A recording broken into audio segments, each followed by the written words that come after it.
I lead a team of researchers split between the School of Natural Sciences, the School of Social Sciences, and the School of Engineering. We're working together on a number of seed projects designed to build collaborations at Rice, connecting the social sciences with natural sciences and connecting the social sciences with engineering. These kind of connections are essential if we are to solve the environmental problems that we face in the 21st century.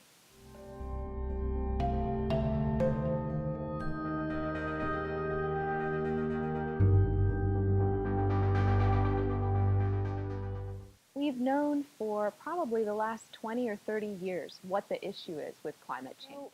There's no scientific dispute that climate is changing because of anthropogenic emissions of CO2, changes in the nitrogen cycle driving up N2O, and release of methane into the environment.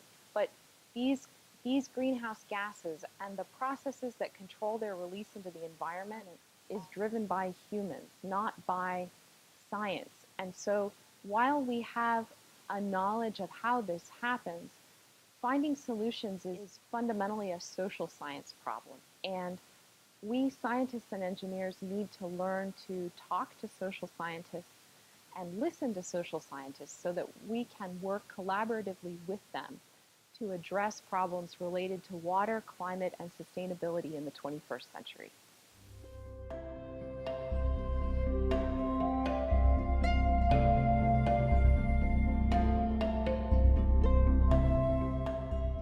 So what we're doing right now is building a team of researchers at Rice who are interested in how people perceive the subsurface, how people perceive the underground. And so fundamentally, this is not about how scientists describe the Earth's asthenosphere, lithosphere, mantle, and core. This is about how non-scientists think about soils and the Earth.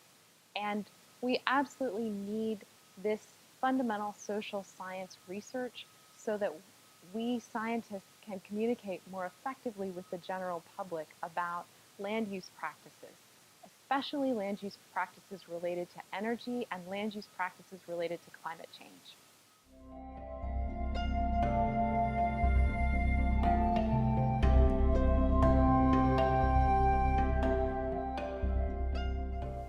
Energy and the environment problems fundamentally involve the Earth, and solving them will involve creating solutions that mesh with people's understanding of how the Earth and soils and water should function.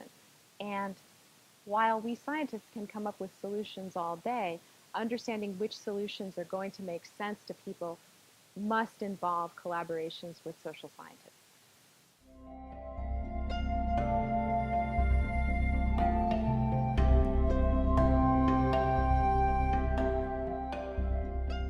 Another part of this project is a postdoctoral fellowship that will bridge the Baker Institute for Public Policy and Natural Sciences and Social Sciences here at Rice. We will be exploring one key new technology, soil biochar amendment, to try to understand the exact economic valuation associated with different forms of biochar land management. So we anticipate a postdoctoral scholar beginning with us this summer who will work on understanding the economic benefits associated with soil biochar amendment, specifically valuing the nitrogen reduction, nitrogen pollution reduction, the water retention benefits, and any other pollutant control benefits associated with this technology.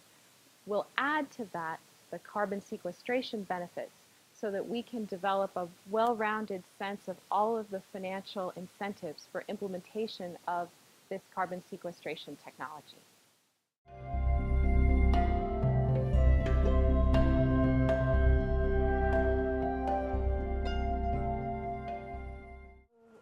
Since basically the summer of last year, I've been working with a group of graduate students, and later I incorporated undergraduates, in trying to understand what is it that we mean by the underground.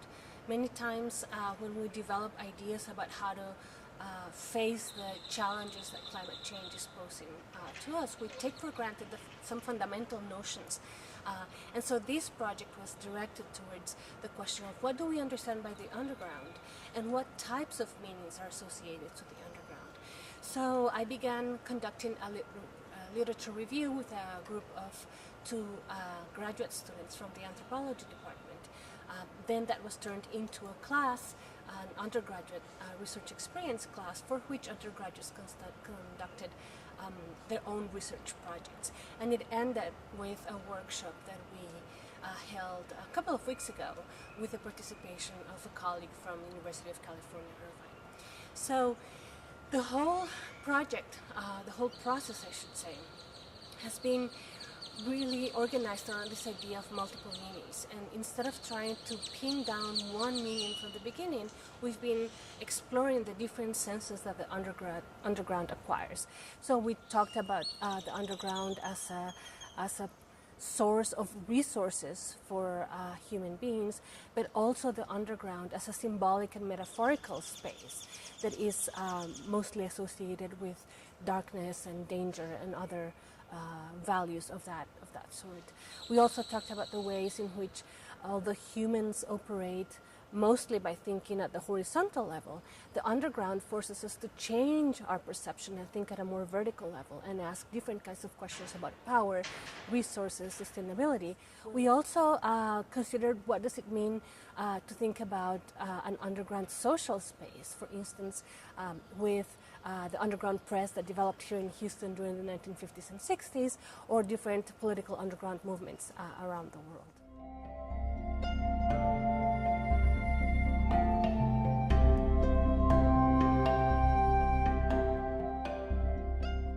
Through the research experience class, undergraduates conducted research on their own projects, and we had three fantastic ideas that were developed by the participants in the class. One was an exploration of the underground tunnel system here in Houston and at Rice, and the student was asking, how can we reimagine the underground as a place for inhabitation for humans? The other project was a historical study of the underground press here in Houston. My student worked on a newspaper called Space City, which was an underground publication for a couple of years in this area. And the third student worked on the representations of the underground in the Natural Science Museum here in Houston, thinking about the ways in which those resources were presented and used as pedagogical opportunities to bring consultants and new workers to the plenty or to many of the energy companies that we have in the area. So that's the more pedagogical part of the project, and we ended with a workshop in which we challenged ourselves to reimagine the underground. How can we move beyond the more traditional ideas of darkness, danger, extraction, to reimagine the underground as a space in which alternative ways of living can be experimented upon. That was a really interesting workshop because we used experimental methodologies. We had Dr. Valerie Olson from UC Irvine, who's been working on the Gulf ecosystem for a while. She's also an anthropologist, and we had a really productive session.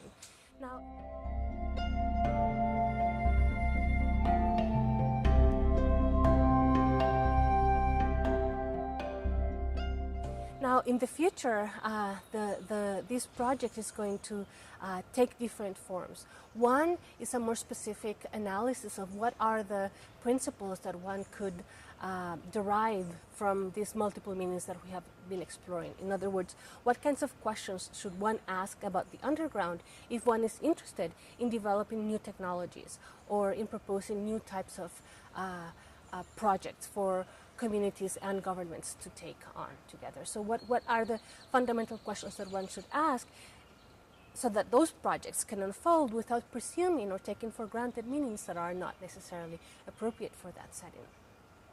The other part of the project is a continuation of the conversation with my colleagues at Irvine, and in a couple of weeks I will be going over there for a workshop on oil and water that's asking questions about how can we use the materiality of resources to reimagine our political relations with them.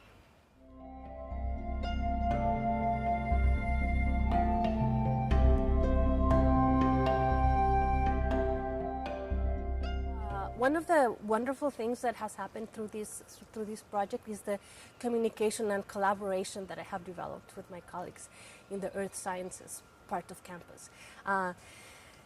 Two wonderful things have happened. One, I have had to go into geology as a person that's not trained in that discipline and try to understand what are the underlying assumptions that shape the work that is performed, the research that is performed in the geological sciences.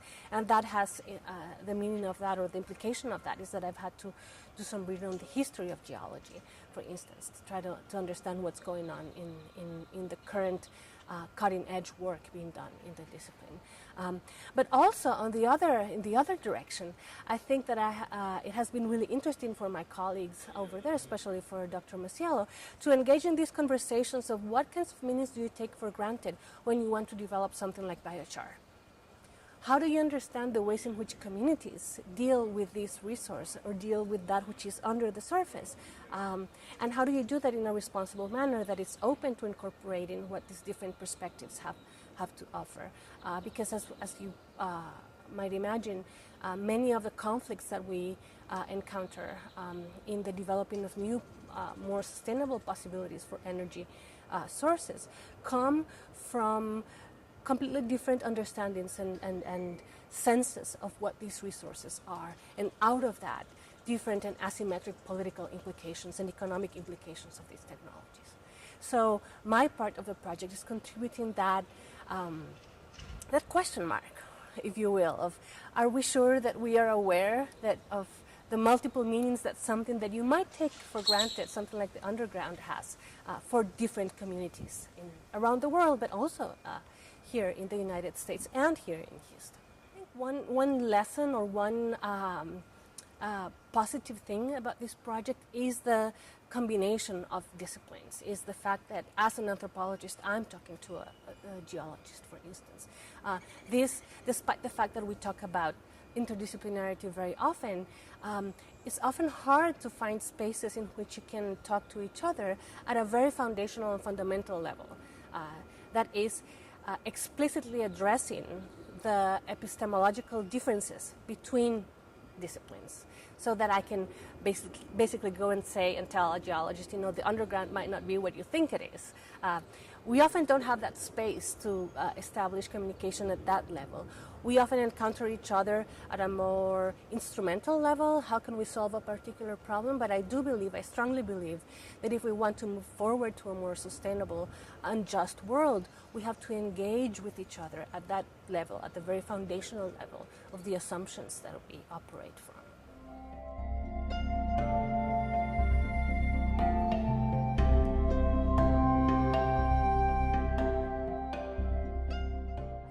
There's a couple of things that were really eye-opening to me.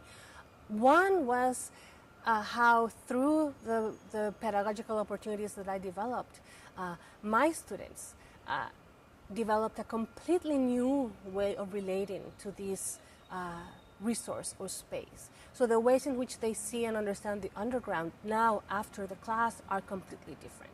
And in the presentation of their research results, it was really interesting to see how they were able to incorporate different ways of communicating their research results. They were not limited to writing a paper. They did write a paper, but they also did these public presentations where they had a replica of a museum exhibit.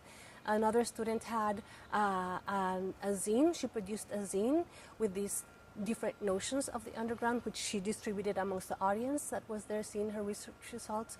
So one of the exciting things that this project allowed for was for students to devise new ways of communicating their research results to other people than their professors, so that their findings could travel through society in a different way.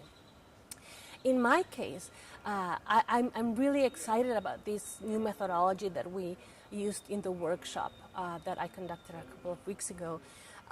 This is a methodology that I'm going to replicate, and it's going to be replicated in Irvine in a couple of weeks. And it is, if you will, a bit speculative in the sense that it's a methodology that forces people or pushes people to imagine how the future might be different. And this was possible thanks to the support of the center, both for the more traditional academic work that we did leading up to the workshop, and also to bring collaborators to RISE. This grant was really critical for me because it offered the possibility of opening new areas of research. It was not only continuing with my ongoing work, which has been on water issues in Latin America, but it provided support to open up new opportunities for research, new lines of research in collaboration with colleagues here at RISE. And that is invaluable, the opportunity to just think broadly and venture into new areas. So I really thank the Center for that support.